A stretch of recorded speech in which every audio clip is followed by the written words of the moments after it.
Hi everyone. இந்த வீடியோல நாம historical backgroundல second class பார்க்க போறோம். historical backgroundல first வீடியோல பாத்தீங்கன்னா நாம வந்துட்டு the company rule, crown ruleனு ரெண்டு இருக்கு. அந்த company ruleல regulating actடும் பிட்ஸ் இந்தியா ஆக்டை பற்றியும் பார்த்தோம். ஸோ இந்த வீடியோவில் நம்ம என்ன பண்ண போகிறோம்னா ஆக்ட் ஆஃப் 1786 ஓகேவா. ஆக்ட் ஆஃப் 1786 வந்து பார்க்க போகிறோம். இதில் ஒன்றும் இல்லை, ஒரு ரெண்டே பாயிண்ட் தான் இருக்கும். லார்டு கார்ன்வாலிஸ் வந்துட்டு இதில் இன்வால்வ் ஆவார். அதுக்கடுத்தது வந்துட்டு என்னென்னா சார்ட்டர் ஆக்ட் ஸ்டார்ட் பண்ண போகிறோம். பட்டய சட்டங்கள்னு சொல்லுவோம் இல்லையா, அதுதான். சார்ட்டர் ஆக்டை பொறுத்த வரைக்கும் 1793 ஒன்று இருக்கும். அதுக்கடுத்தது வந்துட்டு 1813 ஒன்று இருக்கும், 1813. அதுக்கடுத்து 1833. அதுக்கடுத்து 20 வருஷம் கழிச்சு 1853 இதோட லாஸ்ட்டாக இருக்கும். அதுக்கடுத்து ஒரு 20 இயர்ஸ்க்கு வந்துட்டு போட்டிருக்க மாட்டாங்க. எதனாலனா அந்த எப்பவுமே பார்த்தீங்கன்னா இதில் ஆகட்டும் இந்த மூணுலேயுமே 20 இயர்ஸை ஸ்பெசிஃபை பண்ணியிருப்பாங்க. ஈஸ்ட் இந்தியன் கம்பெனியோடைய ட்ரேடு இருக்கு இல்லையா, நீங்கள் வந்து இந்தியாவில் ட்ரேடு பண்ணிக்கலாம், அடுத்த 20 இயர்ஸ்க்கு இந்தியாவில் நீங்கள் தான் ட்ரேட் பண்ணணும் அப்படின்ற மாதிரி ஒவ்வொரு 20 வருஷத்துக்கு ஒருக்கா அவங்களுக்கு லைசன்ஸ் மாதிரி ஒன்று கொடுப்பாங்க. ஸோ அதை வந்துட்டு இந்த 1853ல் 20 இயர்ஸை மென்ஷன் பண்ணியிருக்க மாட்டாங்க. நீங்கள் பண்ணிக்கோங்க, ஆனால் எந்த டைம் வேணாலும் நாங்கள் உங்களோட ரூலை வந்துட்டு டெர்மினேட் பண்ணிடுவோம். ஈஸ்ட் இந்தியன் கம்பெனியோடைய ரூல் இந்தியா மேலே இருக்கிறத டெர்மினேட் பண்ணிவிட்டு பிரிட்டிஷ் க்ரௌனே வந்துட்டு ஒரு நாங்களே பவர் எடுத்துக்குவோம் அப்படின்ற மாதிரி சொல்லியிருப்பாங்க. ஸோ அதெல்லாம் இந்த வீடியோவில் பார்த்துடலாம். First act of 1786. இந்த ஆக்ட் ஆஃப் 1786ல் என்னென்னா லார்டு கார்ன்வாலிஸ் தான் அப்போதைய கவர்னர் ஜெனரல் ஆஃப் பெங்காலாக இருப்பார். ஓகேவா. 1786ல் Lord Cornwallis governor general of பெங்காலாக இருப்பார். ஸோ அந்த டைமில் அவர் ஒரு 2 டிமாண்டை வைப்பார். அது என்னென்னா power to override the decision of his council in special cases. இது ஒன்றும் இல்லை, அதாவது ஏதாவது ஒரு ஸ்பெஷல் கேசஸில் வந்துட்டு ஓவர் ரைட் பண்ணுற ரூல் கவுன்சிலில் கவர்னர் ஜெனரலுக்கு தான் வேணும், அந்த மாதிரி ஒரு விஷயமும். he would also be the commander in chief. Commander in chief அப்படின்ற ஒரு பதவி எப்பவுமே என்கிட்ட தான் இருக்கணும், அதாவது கவர்னர் ஜெனரல் ஆஃப் பெங்கால் கிட்ட தான் இருக்கணும் அப்படின்ற மாதிரி 2 டிமாண்டை அவர் வைப்பார். ஸோ இந்த ரெண்டுமே ஆக்ட் ஆஃப் 1786ல் வந்துட்டு எனாக்ட் பண்ணிடுவாங்க இந்த 2 விஷயத்தையும். அதுக்கடுத்து வர்றது தான் சார்ட்டர் ஆக்ட் ஆஃப் 1793. இந்த சார்ட்டர் ஆக்டில் என்ன நடக்கும் அப்படின்னா இந்த பவர் கொடுத்தாங்க இல்லையா, 1786ல் கொடுத்த பவர் எல்லாத்தையுமே எக்ஸ்டெண்ட் பண்ணுறது தான் இந்த சார்ட்டர் ஆக்ட் ஆஃப் 1793. இந்த ஆக்டில் என்னென்னா நம்ம பார்த்தோம் 1786ல் வந்துட்டு கார்ன்வாலிஸ்க்கு 2 பவர் கொடுத்தாங்கன்னு பார்த்தோம் இல்லையா. ஸோ அந்த ஓவர் ரைடிங் பவர் இருக்குல்ல ஸ்பெஷல் கேசஸில் அதை எக்ஸ்டெண்ட் பண்ணுவாங்க கொஞ்சம். So Lord Cornwallis over his council to all future governor generals and governors of presidencies. அதாவது அந்த பவர் வந்துட்டு ஃபியூச்சரில் வர எல்லாத்துக்கும் பொருந்தும் அப்படின்ற ஒரு விஷயத்த சொல்லியிருப்பாங்க. நெக்ஸ்ட் ஒன் என்னன்னா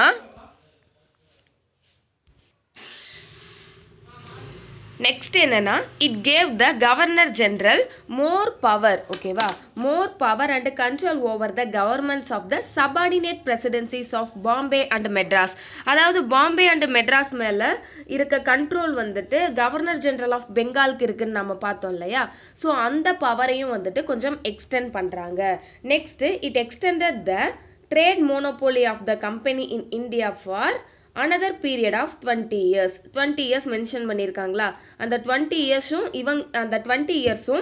இவங்க தான் ட்ரேட் மோனோபோலிங்கிறது ஒன்றும் இல்லை, அதாவது சிங்கிள் செல்லர். இப்போ நம்ம ஊரில் வந்து ஒரு நல்ல ஒரு மளிகை கடை வந்து ஃபேமஸாக இருக்குன்னா எல்லாரும் அங்கே தான் போய் வாங்குறாங்கன்னா நம்ம சொல்லலாம், எங்கள் ஊர்லேயே வந்துட்டு அந்த ஒரு கடை தான்ப்பா மோனோபோலி, அவங்க கிட்ட தான் வந்துட்டு எல்லாமே கிடைக்கும், அங்கே தான் நல்ல ஒரு வியாபாரம் ஆகும்னு சொல்லுவோம் இல்லையா. ஸோ அந்த விஷயம் தான் இந்த மோனோபோலி அப்படின்றது. ஸோ ஒரு சிங்கிள் செல்லராக இருக்கிறது மார்க்கெட்டில். ஸோ அந்த விஷயத்தையும் அடுத்த 20 இயர்ஸ்க்கு வந்து எக்ஸ்டெண்ட் பண்ணுறாங்க. நெக்ஸ்ட் என்னென்னா it provided that the commander in chief was not to be a member of, அதாவது கமாண்டர் இன் சீஃப் வந்துட்டு கவர்னர் ஜெனரல் கவுன்சிலோடைய மெம்பர்னு சொல்லியிருப்பாங்க. Next it lay down that the members of the board of control and their staff were henceforth to be paid out of the Indian revenue. அதாவது board of control இருக்கு இல்லையா, கட்டுப்பாட்டு வாரியம்னு சொல்லுவாங்க. So அதில் இருக்கிற மெம்பர்ஸ்க்கு சேலரி இந்தியன் ரெவன்யூவில் இருந்து தான் போகும் அப்படின்ற ஒரு சட்டம் தான் இது. மொத்தத்தில் இந்த சட்டம் எல்லாம் பாருங்கள் 1786ல் வந்த பவர்ஸை இன்க்ரீஸ் பண்ணியிருக்கும். ஓவர் ரைடிங் பவரை வந்துட்டு இன்க்ரீஸ் பண்ணியிருக்கும் கவர்னர் ஜெனரலோட. அதை ஃப்யூச்சரில் வரவங்களுக்கும் வந்துட்டு கன்ஃபார்ம் பண்ணியிருக்கும். நெக்ஸ்ட்டு அந்த சபார்டினேட் பிரசிடென்சிஸ் இருக்கு இல்லையா, பாம்பே அண்ட் மெட்ராஸ், அவங்க மேலே இருக்க கண்ட்ரோலை வந்துட்டு இன்க்ரீஸ் பண்ணியிருக்கோம், எக்ஸ்டெண்ட் பண்ணியிருக்கோம். அதே மாதிரி ட்ரேட் மோனோபோலியை வந்துட்டு அடுத்த ஒரு 20 வருஷத்துக்கு எக்ஸ்டெண்ட் பண்ணியிருப்பாங்க. கமாண்டர் இன் சீஃப் வந்து கவர்னர் ஜெனரல் கவுன்சிலில் ஒரு மெம்பர்னு சொல்லி அப்பாயிண்ட் பண்ணியிருப்பாங்க. போர்ட் ஆஃப் கண்ட்ரோலில் இருக்கிறவங்களுக்கு சேலரி இந்தியன் ரெவன்யூலேருந்து போகும் அப்படின்னு சொல்லியிருப்பாங்க. இந்த விஷயங்கள் எல்லாமே நம்மளுடைய 1793 சார்ட்டர் ஆக்ட், பட்டய சட்டம் 1793 கீழே வர்றது தான் இது எல்லாமே. ஓகேவா. Next charter act of 1813. இந்த 1813 பொறுத்த வரைக்கும் இதுவும் ரொம்ப மெயினான ஆக்ட் தான். இது வந்துட்டு ட்ரேட் மோனோபோலி இருக்கு இல்லையா, ஸோ அந்த ட்ரேட் மோனோபோலியை அபாலிஷ் பண்ணியிருப்பாங்க. சிங்கிள் செல்லர் கிடையாது, இனிமே அது எல்லாமே open to all British merchants. பிரிட்டிஷ்லேருந்து வர எல்லா வியாபாரிகளுமே இங்கே ட்ரேடு பண்ணலாம், கம்பெனி மட்டும்தான் ட்ரேட் பண்ணணும்னு அவசியம் இல்லைன்னு சொல்லியிருப்பாங்க. இருந்தாலும் கூட trade in China and trade with China, trade in tea, இந்த 2 விஷயத்துலையும் நீ மோனோபோலியாக இருந்துக்கோ, இந்த 2 விஷயத்துலையும் நீ சிங்கிள் செல்லராக இருந்துக்கோ. ஆனால் மற்ற விஷயங்கள் எல்லாமே பிரிட்டிஷ் மெர்ச்சன்ட்ஸ்க்கும் அது ஓப்பன் தான் அப்படின்னு சொல்லிடுவாங்க. It asserted the sovereignty of the British crown over the company's territories in India. அதாவது சாவர்னிட்டி இருக்கு இல்லையா, பிரிட்டிஷோடைய இறையாண்மையை இந்தியன் டெரிட்டரிஸில் செலுத்துவாங்க. நெக்ஸ்ட் அந்த இறையாண்மை செலுத்தின உடனே கிறிஸ்டியன் மிஷனரிஸ் வரும். கிறிஸ்டியன் மிஷனரிஸ் வந்தோடனே உங்களுக்கு வெஸ்டர்ன் எஜுகேஷனை கொண்டு வர ஆரம்பிப்பாங்க. ஓகேவா, வெஸ்டர்ன் எஜுகேஷன் வரும். இதே ஆக்ட்லேயே வெஸ்டர்ன் எஜுகேஷன் வந்துடும்.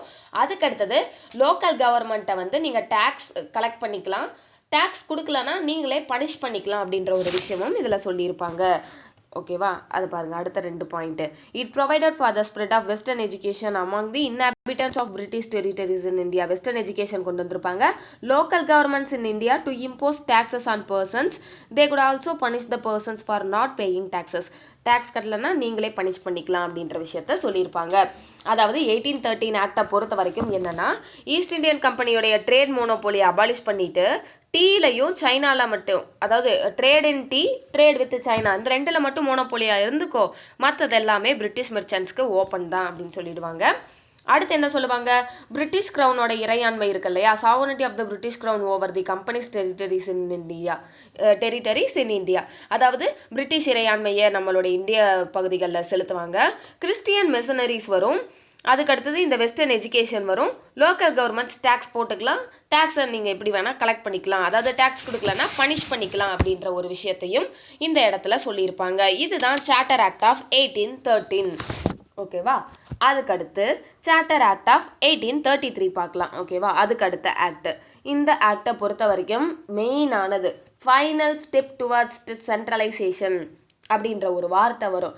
என்னன்னா, மையப்படுத்தப்பட்ட ஆட்சியுடைய இறுதி நிலை இந்த ஆக்ட் தான், சார்ட்டர் ஆக்ட் ஆஃப் 1833.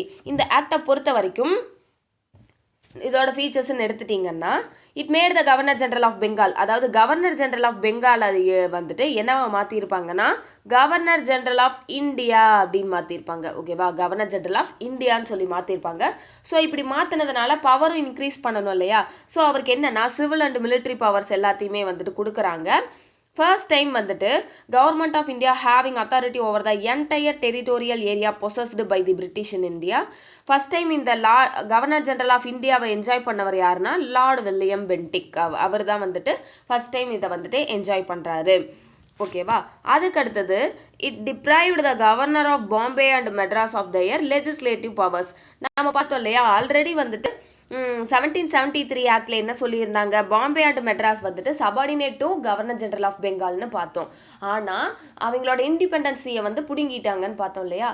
ஸோ அதே மாதிரி இதில் வேற என்னத்தை அவங்க கிட்ட இருந்து பறிச்சுக்கிறாங்கன்னா லெஜிஸ்லேட்டிவ் பவர்ஸை பறிச்சுக்கிறாங்க. இனிமே உனக்கு லெஜிஸ்லேட்டிவ் பவர்ஸ் கிடையாது, நீயா சட்டம் இயற்ற முடியாது.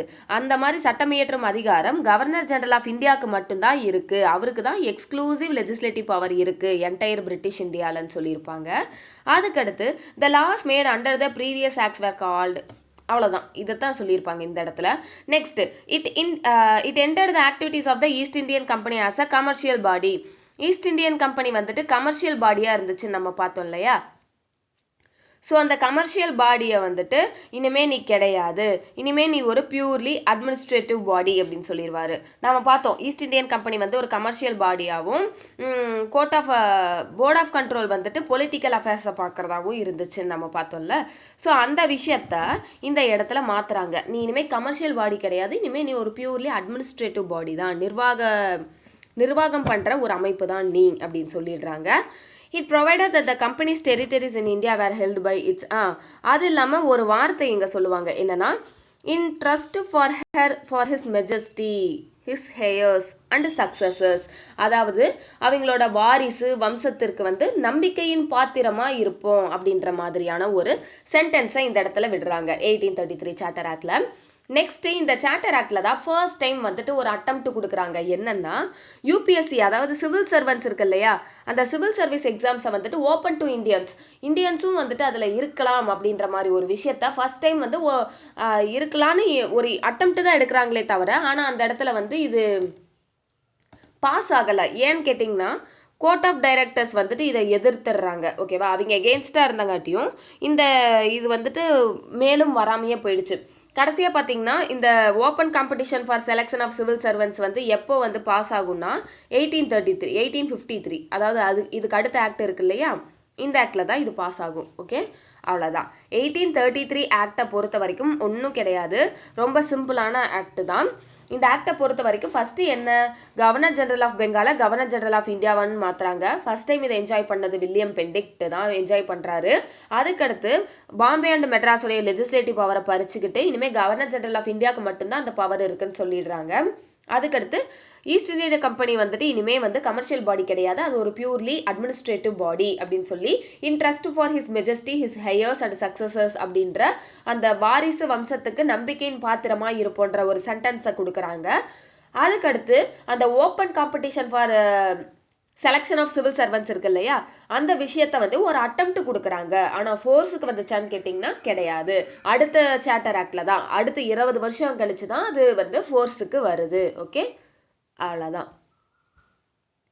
நெக்ஸ்ட் சார்ட்டர் ஆக்ட் ஆஃப் 1853, பட்டய சட்டம் 1853.